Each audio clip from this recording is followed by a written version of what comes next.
Both of these games have been on my wish list for over 16 years. One of them I knew I had a chance to get, and if you've seen any of my videos where I go to conventions, you will have seen me ask for this game at like every booth I go to. I've never come across a copy. It's hard to find, but at least it's like obtainable. It's expensive, but not like mortgage your house expensive. The other one, I just decided I was never gonna find it. I had never seen a copy of this in real life till I went to the last Southeast Game Exchange, and Scott Squatch had a copy, and I think he was asking $6,000 for it. I just thought I would never get it, and it would just sit on the wish list forever. Luckily, it's not on the wish list anymore.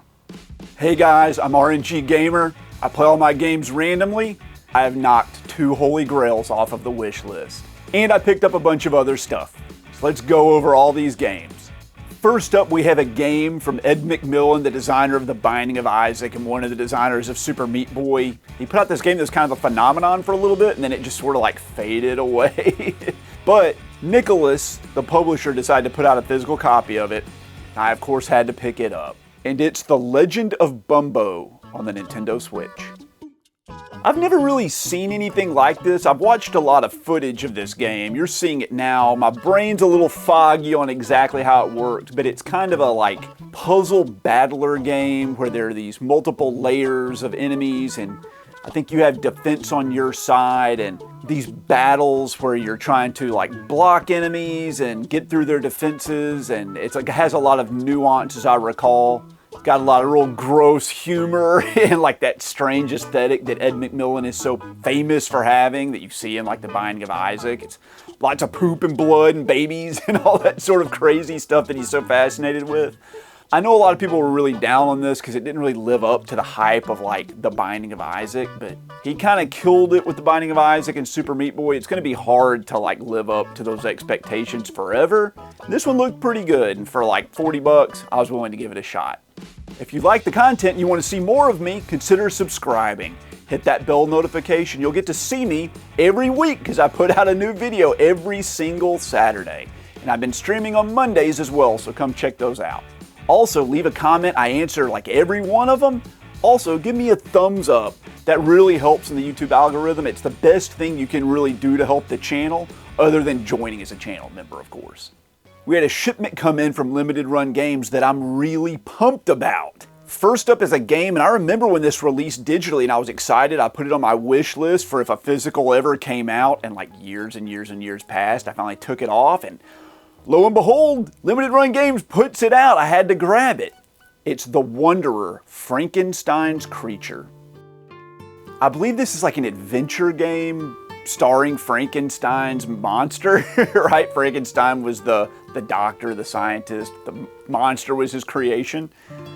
And it says, explore, discover, wander, and forge your destiny in this unique take on the Frankenstein myth. Frankenstein's not a myth, by the way. It's just a story. It's not something like people passed down through the generations to teach moral lessons. Mary Shelley just wrote it. And I believe she wrote it on a bet, right? With some, was it Charlotte Bronte? And somebody else. They're like sitting around drinking, and they tried to decide who could write like the scariest story ever, and Mary Shelley, like I think, won the bet or something like that. Did I invent that story? I swear I could have heard that somewhere before. Let me know down in the comments if I just fabricated this whole thing in my head, but I think it's true. Anyway, this is a game about Frankenstein. In that same shipment was a Switch game. I don't know why I picked this up. I have no idea. It was like another $40 game. It's called Ninth Dawn 3 Shadow of Earthil. Anyway, there it is. You can't even like tell what it is from like the freaking cover. I don't even know. You can see the gameplay. This looks like a freaking RPG. I think this is just an RPG. You catch rumors of an untrustworthy king as monsters threaten the lands of Sedeltia. Sedeltia? Okay. Journey through the ancient fortress's dark dungeons to reach Lorwick with a Y castle to uncover the truth. This looks like a freaking RPG. I don't know why I bought this. I love RPGs, but like there's so many RPGs that come out and so many like retro style RPGs, which this obviously is, that I tend to kind of like avoid them unless they're just like amazing. Like Sea of Stars just came out. I like really want to play that. I'm gonna get the physical of that. But this, I don't know why I grabbed it. Whatever. Does it look good? Anybody play it? Has anybody ever heard of this? I've never heard of it. Now this is the big hitter from that order from Limited Run Games, and the one I was most excited about. This is a horror game, I think a survival horror game, on the original Game Boy. And it's Phobos Dare GB, or Dare, I'm not sure how to pronounce that, D-E-R-E. This is like an indie homebrew for the Game Boy, and I'm glad that it got a physical release, but it says, there's no going back now after uncovering a game cartridge haunted by a malignant force, a guilt-ridden scientist, that's me, involved in sinister experiments must face his fears and relive the terrifying nightmares of his past. Sums me up in a nutshell. This looks great. I'm fascinated with this sort of stuff. I love things like this, and I'm so glad it got a physical release, and I can't wait to play this. Also in that order came this game. I have the other ones in this series. I've only played the first one. It's River City Girls 2 on the PS5. And these are really cool arcade beat 'em ups in the style of River City Ransom. I'm thrilled to play this. I love playing as females. Not only because I just would rather look at a female than a male, but also because I have like little girls and I like female empowerment. Like any game that stars like strong females, like kicking butt, sign me up, man. I love that stuff. I think this is one of the last limited run games to come with a card. I'm glad they're ending this. I hate this crap. I hate all these extras. But the most interesting thing in that shipment is actually this, and I paid $10 for this, which is kind of crazy. I wanted to get it. It is a collector's box, and this was sold separately, by the way, to house all 3 River City Girls games. So we got River City Girls 1, River City Girls 0, and River City Girls 2. It's just an empty box, man. Let's put the games in it and see what it looks like. Not too bad if I say so myself. I mean, one of them's a PS5 game, but that's cool. I mean, whatever. I'm gonna be looking at this side of the box when it's on the shelf, not that side of it. But I'm happy to have this. I love little things like this. These are extras I'm willing to like pay for. You know, like little display pieces. Love that. Totally worth 10 bucks. I'm gonna put it on the shelf above my computer desk and look at it. So I went out game hunting with another YouTuber from my area, Moandain Designs. If you haven't checked out his channel, you should. The link is in the description below. And when he came over to my house, he brought me a bunch of goodies. That's really nice of him, and I want to share them with you. First off, he brought me a little bottle of Bright Boy for cleaning like corroded pins on cartridges. Thanks for that. I don't have any Bright Boy. I've been using like Brasso or like rubbing alcohol, but glad to have this for those pesky games that just will not boot up. He also brought me a bunch of little pins, the Backlog Brotherhood. I'm the freaking king of the Backlog Brotherhood. Like, I've got a huge backlog. Controller Addicts Anonymous, and then the logo from his channel, Moandain Designs.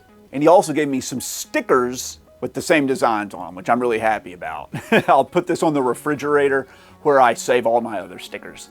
He also brought me a burned copy of Macross M3 on the Dreamcast, which is kind of like a mech shooter game. I'm excited to play this. He was telling me about it, and I can't wait to jump in and try this one out. So thank you, Moandain, for all the goodies. I really appreciate it.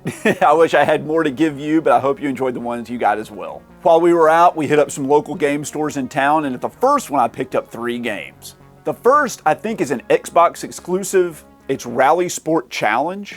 Just a rally racing game. I happen to really like rally racing games, and I like arcadey kind of racing games. And I think this is like that. Anyway, I believe this was $5. I also picked this up for the Xbox 360. I haven't seen this game in a long time, and it looks like basically brand new. Velvet Assassin. You play as a sexy assassin. Like, what isn't to like, right? I'll get around to this eventually. And here's one I kind of forgot like existed, but it's another Xbox 360 game, Inversion. This looks like it's straight up from that third-person shooter phase with like Gears of War and all those when they were really pushing that hard and everybody had to put out one, and I guess this is the one Namco put out.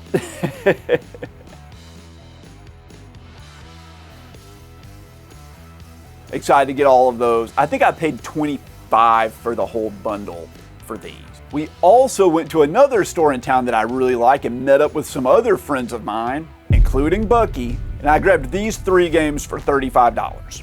First up, it's Return to Castle Wolfenstein on the Xbox. I've been on a bit of an Xbox kick. My Xbox is one of my weaker collections, and I don't know, I've just been in the mood to collect for it. So I've been grabbing stuff when I can. So pretty good deal on this. I also grabbed GoldenEye Rogue Agent. I don't know if this is any good, dude. I don't remember hearing anything about this.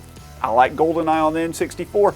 I wish they would release the remaster of it that just recently came out physically. I would love to play that with not crappy controls like the original. It's hard to go back to play GoldenEye on the N64. If you haven't done it in a while, the N64 controller is a relic of its time for sure. And I also grabbed this. It's one of my top 2 favorite puzzle series of all time. I can't say it's my favorite, but it's up there. It's Peggle Dual Shot. And I love the Peggle games. I love seeing the ball cascade down and bounce off all the stuff, and the whole atmosphere of it's a lot of fun. I just really like Peggle. If you haven't played Peggle before, you're missing out. I don't know if this one on the DS is any good. You can see the footage below. Hopefully it's decent.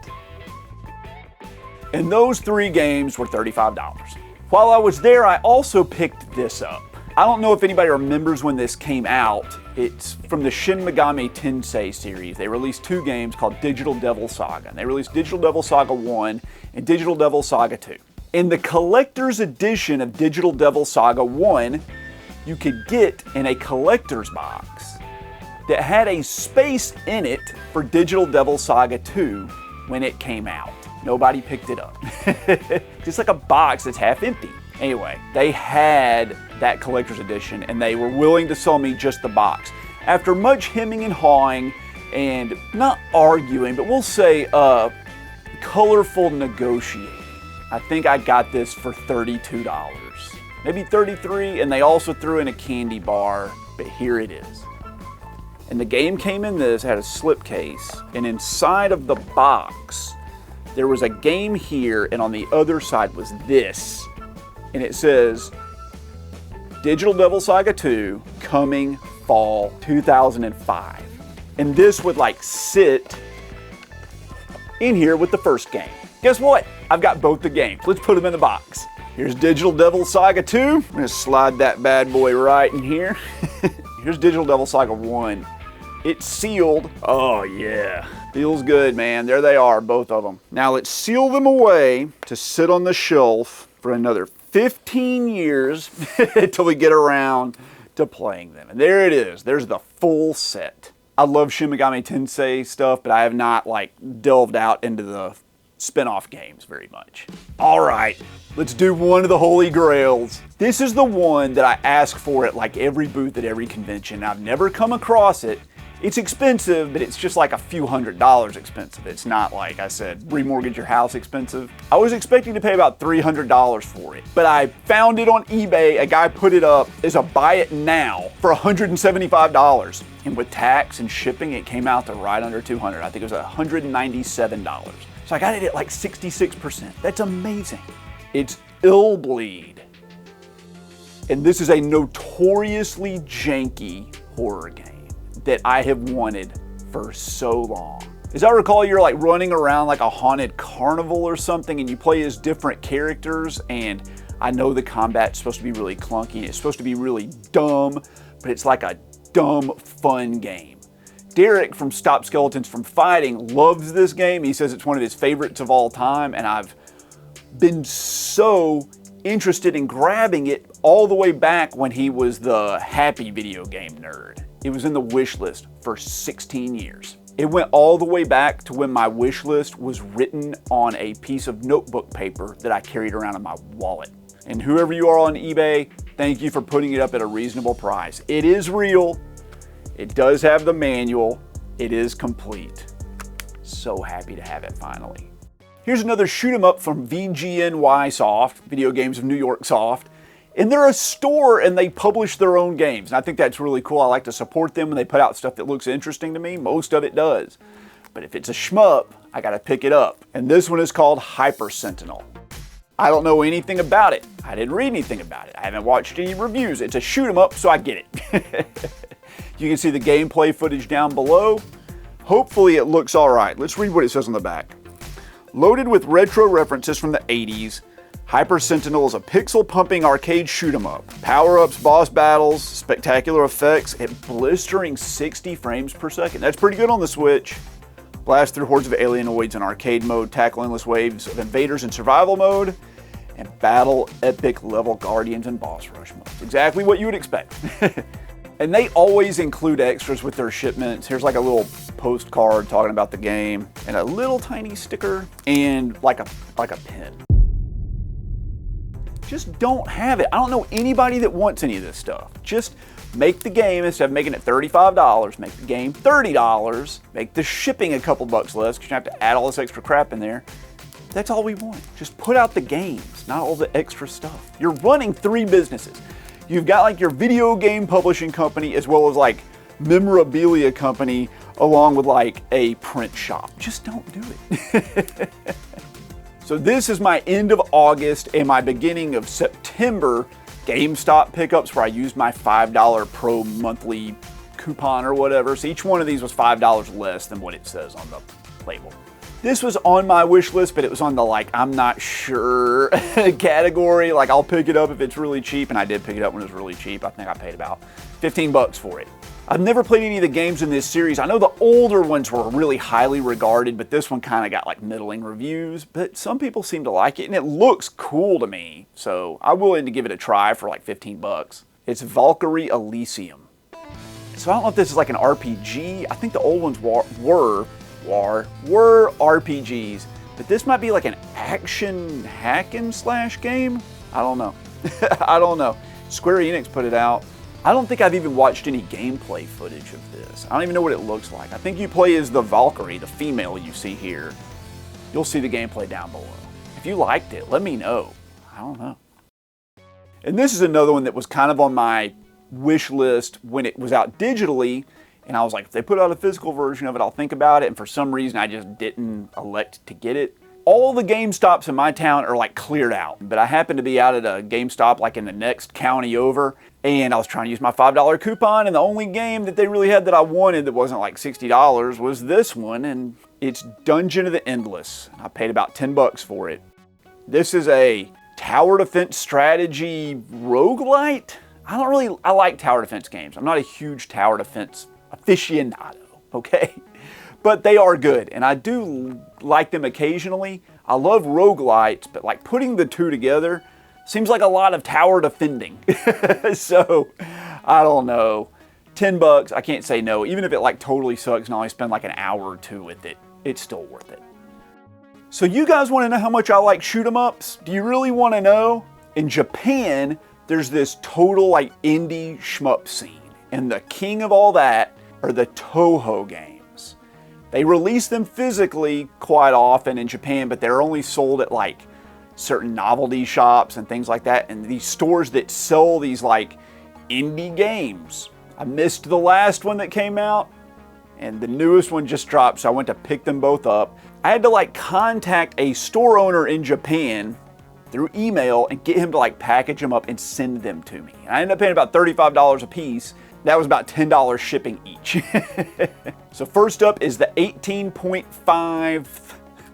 Touhou Project, and it's called 100th Black Market. Here it is, and these are on the PC.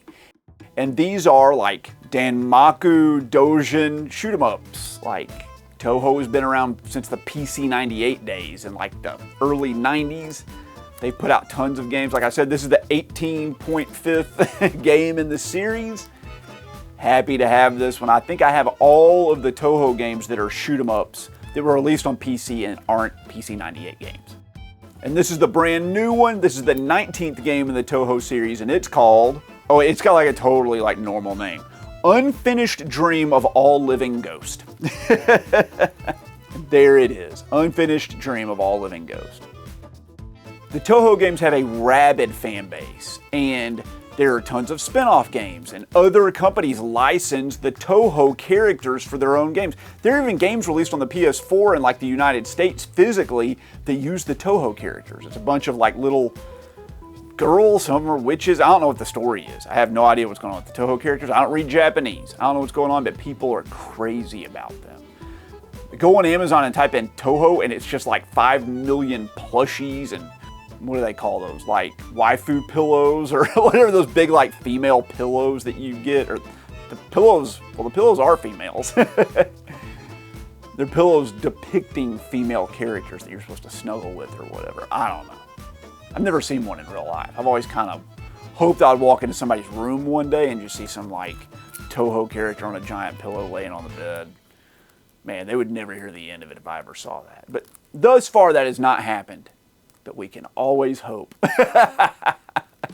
All right, guys, here it is, the big holy grail. I saved it for the end. This game has been notorious forever. It has always been one of the rarest games I've ever known about. And when I first started collecting, I wanted to find it. And I remember back then, you could pick it up, the US version, loose, for about $800. And it has only gone up and up and up and up.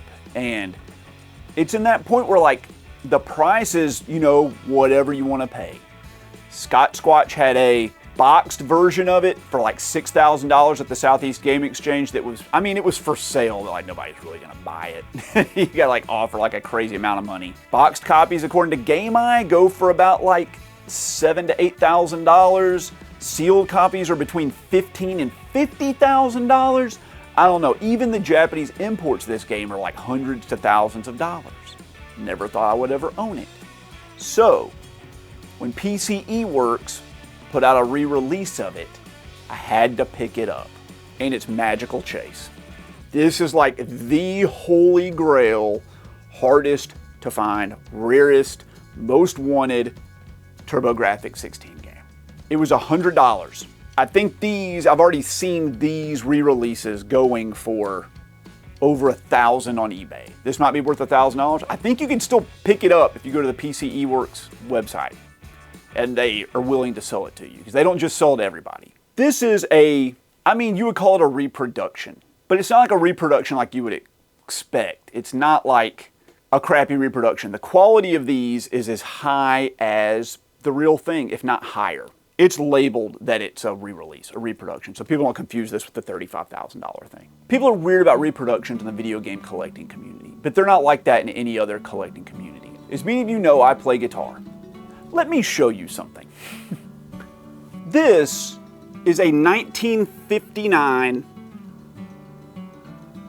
Gibson Les Paul, okay? This is like the iconic guitar that Slash from Guns N' Roses played. It's also the guitar that they recorded Hotel California on. Every great song from those classic rock days was recorded on one of these. Well, if you want to buy a real one from 1959, you're going to have to pony up between $500,000 and maybe $2 million. You going to do that? You're going to do that so you can play some like AC/DC licks on a guitar? Is this a real one? No. This is a reproduction. Now, this is a reproduction that's actually made by Gibson Guitars. It's labeled clearly as a reproduction that it was made in the United States, and this was made in their custom shop. They make reproductions of their own guitars from 70 years ago. Why? Because you can't get them. You can't get them. All of the original ones are owned by investors and by rock stars. People want them, but you can't get them, okay? Slash from Guns N' Roses, if you watch the Welcome to the Jungle music video, he's playing one of these. That came out in 1985. Guess what? The one in the video is a reproduction. He recorded that album on a bootleg reproduction Gibson guitar. Nobody cares. It sounded great. It did what it was supposed to do. He wanted that sound. He wanted that look. But even then, you couldn't get the real thing. You want the item, you can't get it. You got to go to the reproduction. Now, this guitar is made by Gibson. These are still like I think this was about $9,000 when I got it, okay? It's an expensive guitar. It was a wedding gift from my wife, okay? Thanks, honey. We got a really good deal on it. She used to work for Gibson, so it was a deal and a half, all right? I wanted the object. It's too expensive to afford. There are none to be had, so what is the option? You buy a reproduction. Or you play it on an emulator, which is what I've done. That's how I've played this game. I've been playing it on an emulator for years and years and years, for over 15 of them. But when one pops up that looks as good as the original, maybe even better, for $100, even though it's not the real thing, you would be crazy not to buy it. Those reproduction Gibson guitars, and I went and set it on the couch. They're $9,000. They're still highly sought after. They're not the real thing, but they're the next best thing to the real thing, just like this is. So, this is off the wish list. Now, if I was going for a complete TurboGrafx 16 set, which I'm not, would this count? No. This is not an original. But it's good enough to knock it off the wish list, and I'm happy to have it. There's my ranting about reproductions. They have a place in any collection. Any collector out there understands what reproductions are. Sometimes the reproductions are more valuable than the originals because they're better or the original has some sort of flaw. I don't mind that for like ultra rare games like that if the quality is as good as the original. In this case it is. Well, if you made it this far, guys, I really appreciate you sticking around to the end of the video. I'd like to take this as an opportunity to especially thank the channel members. You can see their names on the screen right now. If you'd like to be a channel member, click join down below. You can do it for as little as like 99 cents. You get access to all the videos early. You get access to member exclusive videos that are unlike any of the other ones. And if you want to, you can sponsor a segment of a video or even pick a game from my backlog to play. And if you don't want to give your money to Google, you can do the same thing on Patreon as well under RNG Gamer. So thank you so much, guys. I really appreciate all the support. It's been overwhelming, and I'll catch you next time.